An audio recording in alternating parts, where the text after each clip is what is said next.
आज के इस वीडियो में साइकोलॉजी का फर्स्ट चैप्टर जिसका नाम है मनोवैज्ञानिक गुणों में विभिन्नता का पार्ट 2 वीडियो लेकर के आए हैं। इससे पहले हम लोगों ने पार्ट 1 वीडियो को कवर किया है। जो पार्ट 1 वीडियो को कवर नहीं किए हैं तो प्लीज़ पहले पार्ट 1 वीडियो को कवर करेंगे, उसके बाद आप पार्ट 2 वीडियो को कवर करेंगे, तभी आपका चैप्टर का जो थ्योरी है वो कंप्लीट हो पाएगा, अन्यथा इनकम्प्लीट रह जाएगा। तो इस चैप्टर के अंतर्गत जितने सारे पॉइंट दिए गए हैं, जितने सारे थ्योरी दिए गए हैं, काफ़ी इंपॉर्टेंट है। इसलिए मैं चाहूँगा कि आप कॉपी कलम लेकर के बैठेंगे और सभी पॉइंट को, सभी थ्योरी को नोट करते हुए चलेंगे, अन्यथा आपको वीडियो देखने का कोई फायदा नहीं रहेगा। तो चलिए स्टार्ट करते हैं। सभी पॉइंट को ध्यान से देखना है, ध्यान से समझना है, क्योंकि ये चैप्टर से काफी ज्यादा क्वेश्चन से बोर्ड एग्जाम में पूछे जाते हैं, चाहे वो सब्जेक्टिव क्वेश्चन हो और ऑब्जेक्टिव क्वेश्चन तो बहुत ही ज्यादा पूछे जाते हैं। तो सेकंड वीडियो का जो टॉपिक है आज का वो क्या है कि मनोवैज्ञानिक गुणों का मूल्यांकन, यानी जो मनोवैज्ञानिक गुण जो होते हैं, साइकोलॉजिकल एट्रीब्यूट्स जो होती है, उसका वैल्यूएशन कैसे किया जाए, वो सारे विधि को, वो सारे प्रोसेस को आज हम लोग इस वीडियो के अंतर्गत पढ़ेंगे। तो किसी मनोवैज्ञानिक गुण को समझने का जो पहला चरण होता है, पहला जो स्टेप होता है वो क्या होता है, मूल्यांकन करना। जब तक आप किसी मनोवैज्ञानिक गुण का मूल्यांकन नहीं करेंगे, वैल्यूएशन नहीं करेंगे, तब तक आप उस गुण को, मनोवैज्ञानिक गुण को अच्छी तरह से समझने नहीं पाएंगे, क्योंकि फर्स्ट स्टेप जो है किसी भी मनोवैज्ञानिक गुण को समझने का वो क्या है, उसका मूल्यांकन करना। ठीक है। नेक्स्ट पॉइंट कह रहा है कि किसी व्यक्ति में किसी गुण की उपस्थिति तभी स्वीकार की जाती है जब उस गुण का किसी वैज्ञानिक विधि से मापन की जाती है। यानी सीधी सीधी बात है, जब भी किसी व्यक्ति में किसी मनोवैज्ञानिक गुण की उपस्थिति को तभी स्वीकार किया जाएगा जब उस गुण को किसी भी वैज्ञानिक विधि से मापन किया जा सकेगा। अगर मापन नहीं किया जा सकेगा उस गुण का उस व्यक्ति के अंदर, तो वो गुण का उपस्थिति उस व्यक्ति के अंदर स्वीकार नहीं किया जा सकेगा। अब नेक्स्ट पॉइंट है हम लोगों का कि मूल्यांकन की विधियां, यानी मनोवैज्ञानिक गुणों को जो मूल्यांकन करते हैं, कैसे मापते हैं, कैसे हम लोग जानते हैं कि कितना विधि है, कि मतलब कितना मनोवैज्ञानिक गुण है, कितना गुण बढ़ा हुआ है आदमी के अंदर, कितना प्राणी के अंदर गुण है, तो कौन सा प्रोसेस से हम लोग जानते हैं, कौन सा विधि से हम लोग जानते हैं, वो सारे विधि को आज हम लोग देखेंगे। तो सभी जो विधि है, सभी जो प्रोसेस है वो काफी इंपॉर्टेंट है, सभी विधि को याद रखने का प्रयास करेंगे। तो चलिए सबसे पहला जो विधि है वो क्या है, साक्षात्कार। ठीक है, यानी इंटरव्यू। नाम तो सुने होंगे, कोई भी एग्जाम पास करते हैं बोलता है कि इंटरव्यू लिया जाता है, एग्जाम को करेक्ट करने के बाद भी इंटरव्यू लिया जाता है। तो वहां क्या किया जाता है कि इंटरव्यू के माध्यम से आपको आपके गुण को मापा जाता है, आपके अंदर क्या गुण है वो सारे चीज को एक तरह से निखारा जाता है। ठीक है, इंटरव्यू, साक्षात्कार, ये क्या है, मनोवैज्ञानिक गुण को मापने का एक विधि है, मनोवैज्ञानिक गुण के मूल्यांकन का एक विधि है इंटरव्यू यानी साक्षात्कार। तो ये जो है, ये मनोवैज्ञानिक गुण के मूल्यांकन की एक ऐसी विधि है जिसमें परीक्षण करता व्यक्ति से, यानी परीक्षण जो करता है, यानी प्रशिक्षण जो करता है उसका, वो प्रशिक्षणकर्ता जो प्रशिक्षण देते हैं, प्रशिक्षणकर्ता व्यक्ति से बातचीत करके सूचनाएं प्राप्त करता है तथा उस व्यक्ति के मनोवैज्ञानिक गुण का मापन करता है। यानी आमने सामने, मतलब फेस टू फेस क्या होती है, बातें होती है किससे, व्यक्ति से, और वो बातें जो होती है, वो बातों करने से जितने सारे इंफॉर्मेशन प्राप्त होती है उस व्यक्ति से रिलेटेड, वो सारे इंफॉर्मेशन को क्या करते हैं, कलेक्ट करते हैं, और उसी इंफॉर्मेशन के आधार पर उस व्यक्ति की मनोवैज्ञानिक गुण का एक तरह से मापन किया जाता है, मनोवैज्ञानिक गुण को एक तरह से निर्धारित किया जाता है कि हाँ, इतना मनोवैज्ञानिक गुण, यानी इतना गुण इस आदमी के अंदर, इस व्यक्ति के अंदर भरा हुआ। ठीक है, जैसे कि एग्जाम्पल के रूप में यहाँ दिया गया है, जैसे एक कोई नियोक्ता अपने संगठन के लिए कर्मचारी का चयन साक्षात्कार के माध्यम से करता है। यानी कोई भी जॉब लेने जाएंगे कंपनी में या फिर कोई भी फैक्ट्री में जॉब लेने जाएंगे,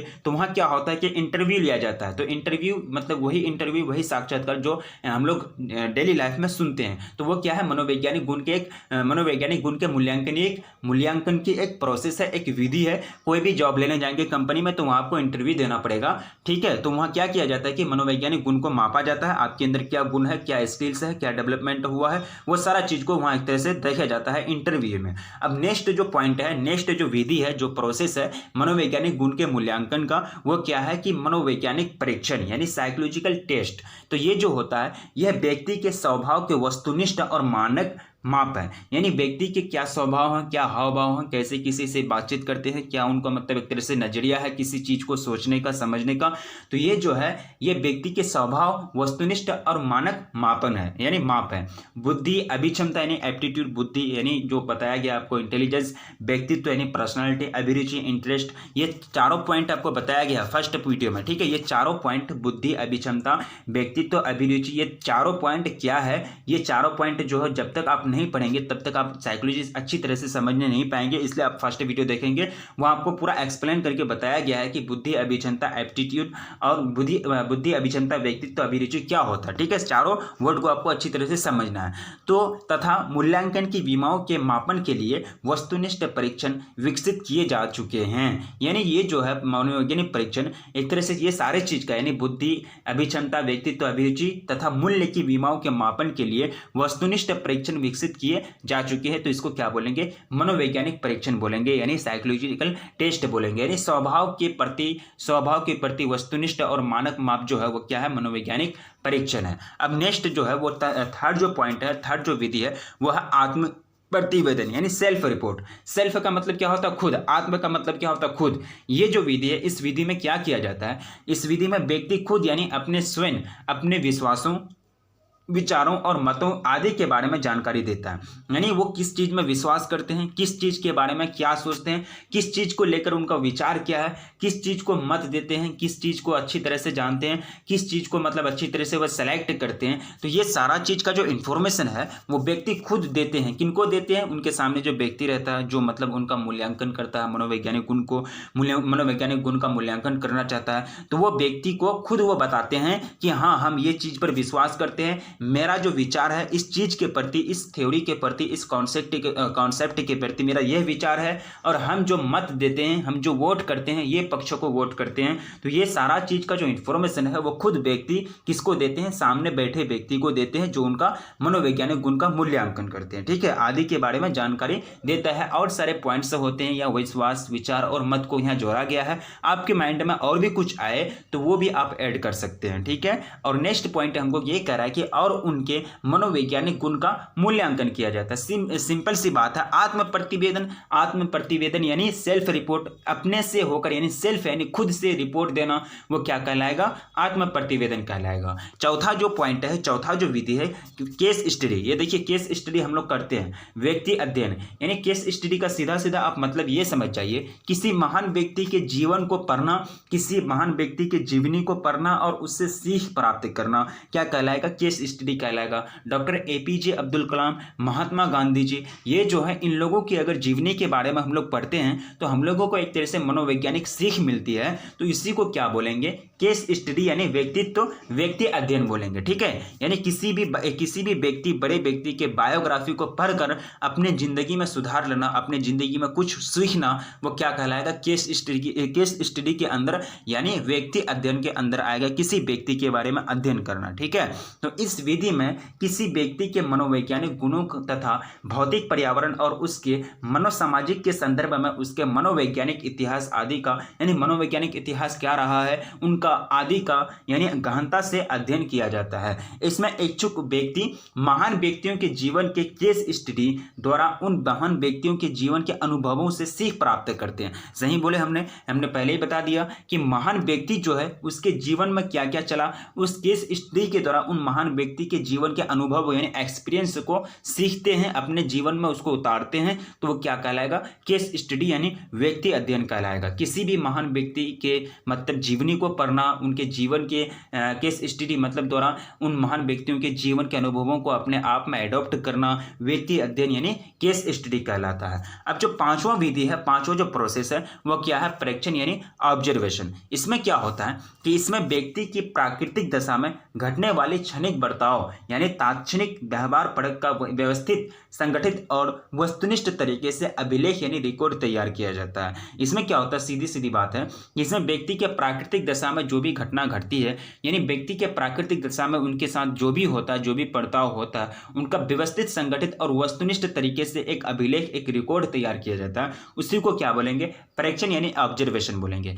परीक्षण प्रणाली की एक बड़ी समस्या यह है कि इसमें स्थिति पर परीक्षक का बहुत कम नियंत्रण रहता है। जब यहाँ प्राकृतिक की बात होती है, प्राकृतिक दशा, तो प्राकृतिक दशा जो होती है उनके साथ घटती है, क्षणिक बर्ताव उनके साथ होते हैं, तो ये सारा चीज का वस्तुनिष्ठ, संगठित, व्यवस्थित जो तैयार किया जाता है रिकॉर्ड, उसको क्या बोलेंगे? परीक्षण बोलेंगे। तो प्राकृतिक दशा में कौन कंट्रोल रख सकता है भाई? यानी प्राकृतिक दशा जो है वो अपने आप में घटित होते हैं प्रकृति में, नेचर में। तो इसलिए इस परीक्षण प्रणाली की सबसे बड़ी समस्या यही है कि जो परीक्षक होते हैं उसका बहुत कम क्या होता है? नियंत्रण यानी कंट्रोल होता है स्थिति पर यानी हालात पर। अब चलिए नेक्स्ट पॉइंट हम लोगों को ये बताया जा रहा है ऑक्सफोर्ड शब्दकोश ने, ठीक है। हम लोगों ने टोटल कितना विधि पढ़ा, टोटल 5 विधि पढ़ा, जिसके माध्यम से हम लोग क्या कर सकते हैं, किसी परीक्षण, व्यक्ति अध्ययन, आत्म प्रतिवेदन, मनोवैज्ञानिक परीक्षण, उसके बाद साक्षात्कार, यानी सबसे पहले साक्षात्कार मोस्ट इंपोर्टेंट है। तो ये 5 विधि को हम लोगों ने पढ़ा। मूल्यांकन की विधियां, यानी किसकी मूल्यांकन की विधियां, मनोवैज्ञानिक गुणों के मूल्यांकन की विधियां। आपको बोर्ड एग्जाम में पूछा जाएगा कि मनोवैज्ञानिक गुणों के मूल्यांकन की विधि यानी 2 विधि का उल्लेख करें, तो आपको ये इस प्रकार लिखना पड़ेगा। ये 5 विधि को आप याद रखेंगे, मोस्ट इंपोर्टेंट है। इस 5 विधि में से जो आपको बेस्ट लगे, जिसको आप अच्छा तरह से डिस्क्राइब कर पाएंगे, उसको आप लिख देंगे बोर्ड एग्जाम में, ठीक है। अब चलिए थोड़ा सा टॉपिक आपका चेंज होता है। ऑक्सफोर्ड शब्दकोश यानी ऑक्सफोर्ड डिक्शनरी जो है वो बुद्धि को कैसे मतलब ये करते हैं, परिभाषित किए हैं, ये आपको देखना पड़ेगा, क्योंकि पूछ दिया जाता है बोर्ड एग्जाम में कि ऑक्सफोर्ड शब्दकोश के अनुसार बुद्धि को परिभाषित करें। तो ऑक्सफोर्ड शब्दकोश यानी ऑक्सफोर्ड जो डिक्शनरी है उसने बुद्धि को सीखने यानी लर्निंग, प्रत्यक्षण करने प्रिसीविंग, समझने यानी अंडरस्टैंडिंग और जानने की योग्यता के रूप में परिभाषित किया है। यानी कहने का मतलब ये हुआ कि ऑक्सफोर्ड शब्दकोश यानी ऑक्सफोर्ड डिक्शनरी कहता है कि बुद्धि वह चीज है जो सीखने, प्रत्यक्षण करने, समझने और जानने की योग्यता को एक तरह से प्रदर्शित करता है कि कितना जानता है, कितना जानने की योग्यता है, कितना सीखने की योग्यता है, कितना समझने की योग्यता है, एबिलिटी है। ये सारा चीज को जो पता चलता है वो बुद्धि के माध्यम से पता चलता है। बुद्धि ज्यादा होगा तो सीखने, समझने और जानने की योग्यता ज्यादा होगा, बुद्धि कम होगा तो सीखने, समझने और जानने की योग्यता कम होगा। ये कौन बोलते हैं, ऑक्सफोर्ड शब्दकोश यानी ऑक्सफोर्ड यूनिवर्सिटी ऑक्सफोर्ड डिक्शनरी के अनुसार बुद्धि की परिभाषा ये है। ये परिभाषा आप याद रखेंगे। अब नेक्स्ट पॉइंट है अल्फ्रेड बिने। अल्फ्रेड बिने का बहुत नाम पढ़ना पड़ेगा क्योंकि ये बहुत बड़े साइकोलॉजिस्ट थे, बहुत बड़े मनोवैज्ञानिक थे। तो अल्फ्रेड बिने बुद्धि के विषय पर यानी बुद्धि के विषय पर शोध कार्य यानी रिसर्च वर्क करने वाले पहले मनोवैज्ञानिक में से एक थे।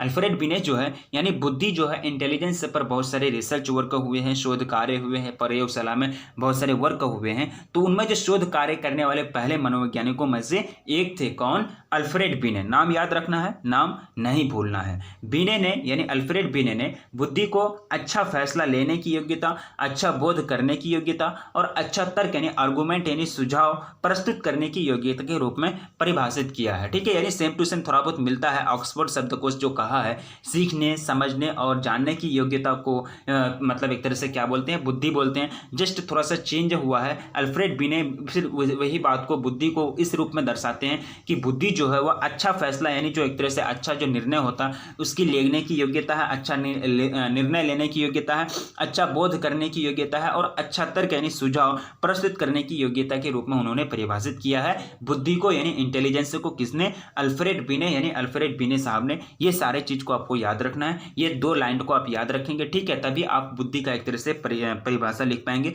अन्यथा एक तरह से आप वहां फिर हिचकिचाएंगे। इसलिए सारा चीज को आपको याद रखना है। सिंपल सी लाइन है, बुद्धि को एक तरह से फैसला लेने की योग्यता, बोध करने की योग्यता, तर्क सुझाव प्रस्तुत करने की योग्यता को एक तरह से जो योग्यता होती है इसी के रूप को क्या बोलते हैं, बुद्धि बोलते हैं, ठीक है।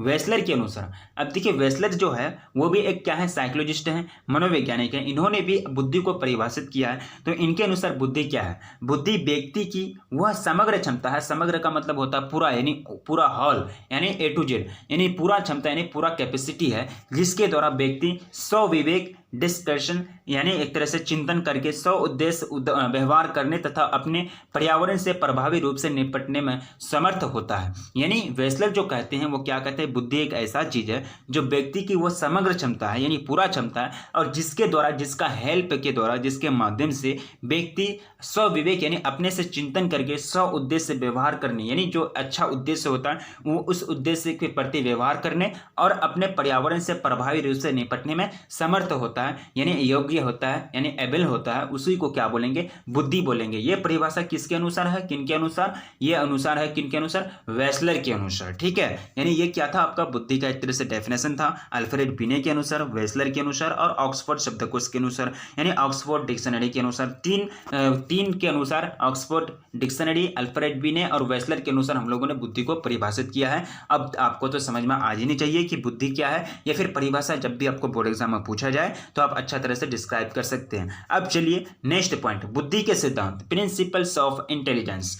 प्रिंसिपल्स ऑफ इंटेलिजेंस, यहाँ आपको बहुत सारे चीज पढ़ना है। यहाँ आपको प्रिंसिपल से याद रखना होगा, पूछे जाएंगे बोर्ड एग्जाम में कि बुद्धि के सिद्धांतों का उल्लेख करें या फिर किन्हीं दो बुद्धि के सिद्धांत का उल्लेख करें, या फिर बुद्धि के सिद्धांत ही आपको दे दिया जाएगा कि बुद्धि के जो ये सिद्धांत है इसको परिभाषित करें। ठीक है, चलिए देखते हैं। तो मनोवैज्ञानिकों ने बुद्धि के अनेक सिद्धांतों का प्रतिपादन किया है। इन सिद्धांतों को साधारण तौर पर मनोमितिक या संरचनात्मक उपागम अथवा सूचना प्रक्रमण उपागम का प्रतिनिधित्व करने वाले दो संवर्गों में बांटा जा सकता है। ठीक है, यानी जो एक तरह से मनोवैज्ञानिक गुण को मापने का जो एक तरह से सिद्धांत है, यानी जो उसके प्रति जो सिद्धांत जो भी प्रिंसिपल विकसित किए गए हैं, बुद्धि के जो भी सिद्धांत है उसको दो कैटेगराइज किया गया है, दो संवर्गों में, दो वर्गों में उनको बांटा गया है। पहला जो वर्ग है वह क्या है, सूचना प्रक्रमण उपागम यानी इंफॉर्मेशन प्रोसेसिंग अप्रोच। ठीक है, ये पहला वर्ग है। तो पहला वर्ग में कौन कौन से सिद्धांत आएंगे बुद्धि के, इसमें बौद्धिक विचार और समस्या समाधान में व्यक्तियों द्वारा उपयोग की जाने वाले प्रक्रियाओं का वर्णन किया जाता है। इस उपागम में एक बुद्धिमान व्यक्ति द्वारा की जाने वाले कामों पर ध्यान केंद्रित किया जाता है। ठीक है, यानी सूचना प्रक्रमण उपागम की अगर बात की जाए, इंफॉर्मेशन प्रोसेसिंग अप्रोच की अगर बात की जाए, तो इसमें क्या होता है कि बौद्धिक विचार यानी इंटेलिजेंस से जो आइडियाज हैं और समस्या समाधान जो भी प्रॉब्लम से सॉल्व करने में जो व्यक्तियों द्वारा उपयोग की जाने वाली प्रक्रियाओं का वर्णन किया जाता है। सीधी सीधी बात है, व्यक्ति के जीवन में बहुत सारे समाधान आते हैं, बहुत सारे समस्या आते हैं। उस समस्या को सॉल्व करने के लिए, उसका समाधान करने के लिए व्यक्ति जो भी प्रक्रिया का इस्तेमाल करते हैं, जो भी प्रोसेस का इस्तेमाल करते हैं, उसका अच्छा तरह से वर्णन किया जाता है। व्यक्ति के जीवन में बहुत सारे कठिनाइयाँ आती है, बहुत सारी मुसीबत आते हैं, प्रॉब्लम्स आते हैं। उस प्रॉब्लम को समाधान करने के लिए, उस प्रॉब्लम को दूर करने के लिए व्यक्ति जो भी प्रोसेस अपनाते हैं, जो भी प्रक्रिया अपनाते हैं, उस प्रक्रिया का वर्णन किया जाता है किसमें, सूचना प्रक्रमण उपागम यानी इंफॉर्मेशन प्रोसेसिंग अप्रोच में। ठीक है, इस उपागम में एक बुद्धिमान व्यक्ति द्वारा किए जाने वाली कामों पर ध्यान केंद्रित किया जाता है। यानी ये जो मतलब उपागम है, ये आपका कौन सा उपागम है, सूचना प्रक्रमण उपागम। इस उपागम में क्या किया जाता है कि बुद्धिमान व्यक्ति जो है, जिसके अंदर बुद्धि होती है, वो उसके द्वारा जो भी वर्क किए जाते हैं, जो भी काम किए जाते हैं, उस पर एक तरह से ध्यान केंद्रित किया जाता है। ठीक है, कौन सा उपागम में, सूचना प्रक्रमण उपागम यानी इंफॉर्मेशन प्रोसेसिंग अप्रोच में। अब चलिए नेक्स्ट जो कैटेगराइज है, नेक्स्ट जो वर्ग है वो क्या है, मनोमितिक उपागम यानी साइकोमेट्रिक अप्रोच। तो इस उपागम में क्या होता है कि इस उपागम में बुद्धि को योग्यताओं यानी क्वालिफिकेशंस का एक समूह यानी समुच्चय माना जाता है, गुच्छा माना जाता है। ठीक है, सीधी बात है, मतलब वही घुमा फिरा के वही बात कही जा रही है। ठीक है, यहाँ मैंने आप लोगों को क्या बताया, ऑक्सफोर्ड यूनिवर्सिटी के अनुसार योग्यता। ठीक है, यानी योग्यता के अनुसार यहाँ भी योग्यता यूज हुआ है। यहाँ भी देखिए अल्फ्रेड बी ने जो है ये भी क्या किए हैं, योग्यता यूज की है। ठीक है, और यहाँ भी आपको योग्यता ही बताई जाती है। यहाँ देखिए इस उपागम में बुद्धि को योग्यताओं का एक समूह यानी समुच्चय माना जाता है। यानी आप दिमाग में बैठा लीजिए कि बुद्धि जो है वो योग्यताओं का एक समूह है, यानी हर एक काम को करने की जो योग्यता होती है उसका समूह है। ठीक है, सिंपल सी बात है, बुद्धि योग्यता, बुद्धि योग्यता, बुद्धि के साथ साथ अगर योग्यता अगर वर्ड आप याद रखेंगे तो इसको परिभाषित करने में आपको बहुत आसानी होगी, आप तुरंत उसको परिभाषित कर सकेंगे।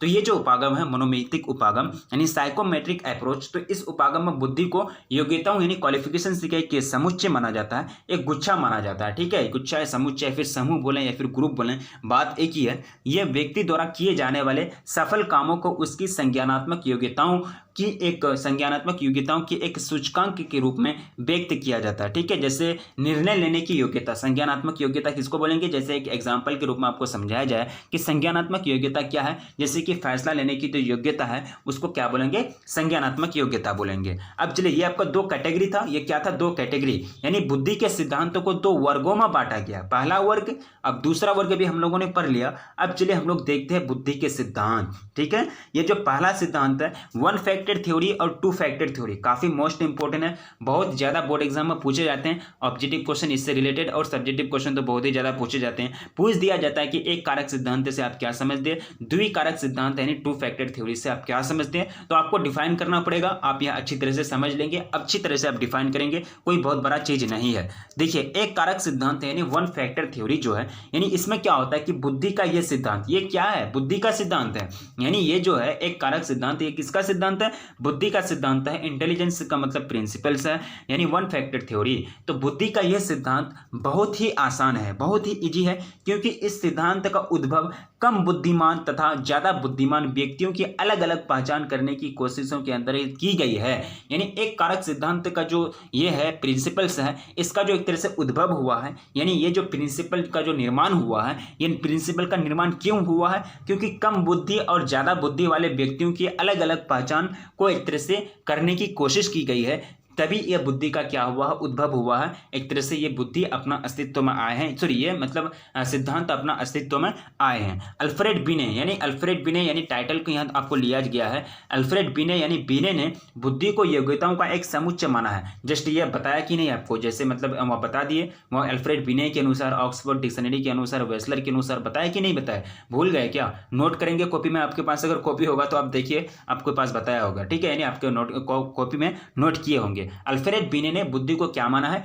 एबिलिटीज यानी मतलब योग्यता जो होती है, एबल का एक समुच्चय ने एक ग्रुप माना है जिसका उपयोग व्यक्ति के पर्यावरण में स्थित किसी एक या सभी समस्याओं को हल करने के लिए किया जाता है। तो ये जो है ये आपका क्या है, वन फैक्टर थ्योरी है, ठीक है। ये दोनों लाइन को लिखेंगे, दो ही लाइन है वन फैक्टर थ्योरी में। एक कारक सिद्धांत में पहला लाइन है बुद्धि का ये सिद्धांत बहुत ही आसान है। इस सिद्धांत का उद्भव कम बुद्धि और ज्यादा बुद्धि व्यक्तियों के अलग अलग पहचान करने की कोशिशों के अंतर्गत की गई है, पहला लाइन है। दूसरा लाइन है बिने ने बुद्धि को योग्यताओं का एक समुच्चय माना है जिसका उपयोग व्यक्ति पर्यावरण में स्थित किसी एक या सभी समस्या, सभी प्रॉब्लम्स को सॉल्व करने के लिए करते हैं। ये दूसरा लाइन है। तो ये दूसरा लाइन तो आपको याद ही है, ये दूसरा लाइन आप जोड़ें या दूसरा लाइन के अनुसार हम क्या याद रखेंगे, आप दूसरा लाइन में क्या करेंगे, बुद्धि का जो परिभाषा है बिने के अनुसार उसी को जोड़ देंगे और पहला लाइन आप याद रखेंगे, तभी आपका जो है एक कारक सिद्धांत कंप्लीट हो पाएगा। वन फैक्टर थ्योरी का जो परिभाषा है, जो डेफिनेशन है, वो कंप्लीट हो पाएगा, ठीक है। अब देखिए नेक्स्ट जो थ्योरी है वो क्या है कि द्विकारक सिद्धांत, ठीक है। द्विकारक सिद्धांत क्या होता है? Two factor theory. तो ये जो सिद्धांत है, ये सिद्धांत 1927 में चार्ल्स स्पेरमैन द्वारा प्रस्तावित किया गया। यह सिद्धांत कारक विश्लेषण की सांख्यिकी विधि पर आधारित है। यहां देखिए मोस्ट इंपोर्टेंट क्वेश्चन के रूप में आपको बोर्ड एग्जाम में पूछा जा सकता है कि द्विकारक सिद्धांत तो जो है वो किसकी विश्लेषण पर आधारित है? तो सांख्यिकी विधि पर आधारित है। किस पर? सांख्यिकी, यानी ये जो कारक है, यह सिद्धांत कारक विश्लेषण की सांख्यिकी विधि पर आधारित है। द्विकारक सिद्धांत यानी टू फैक्टर थ्योरी। और ये जो देने वाले हैं ये सिद्धांत को, ये थ्योरी को कौन दिए थे? चार्ल्स स्पेरमैन द्वारा इसको प्रस्तावित किया गया। कब प्रस्तावित किया गया? 1927 में, यानी 1927 में। उन्होंने यह दर्शाया कि बुद्धि के अंतर्गत एक सामान्य कारक सा कारक यानी सामान्य यानी जनरल फैक्टर तथा कुछ इस विशिष्ट कारक यानी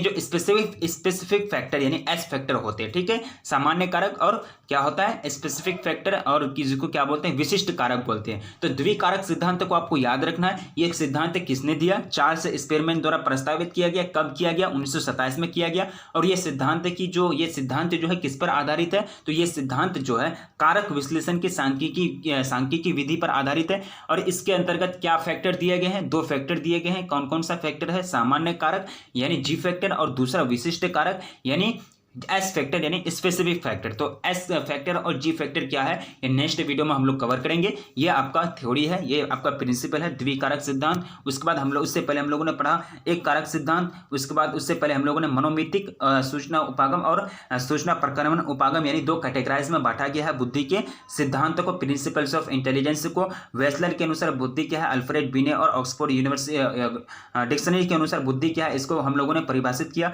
परीक्षण यानी एक तरह से परीक्षण, व्यक्ति अध्ययन, केस स्टडी, आत्म प्रतिवेदन, मनोमितिक परीक्षण, साक्षात्कार, ये सारा चीज जो है क्या मूल्यांकन की विधियां हैं। ये सारा चीज को हम लोगों ने इस वीडियो के अंतर्गत पढ़ा। तो पार्ट 3 वीडियो कमिंग सून है, क्योंकि चैप्टर जो है बहुत ही ज्यादा थ्योरी दिया गया है। तो पार्ट 3 वीडियो भी आएगा, आप लोग पार्ट 3 वीडियो का वेट करें, सारा चीज आप लोगों का कंप्लीट होगा। लास्ट में विनती की जाती है कि वीडियो को आप जो लाइक नहीं किए तो प्लीज वीडियो को लाइक कर देंगे, अपने दोस्तों में एक बार जम करके शेयर कर देंगे। तब तक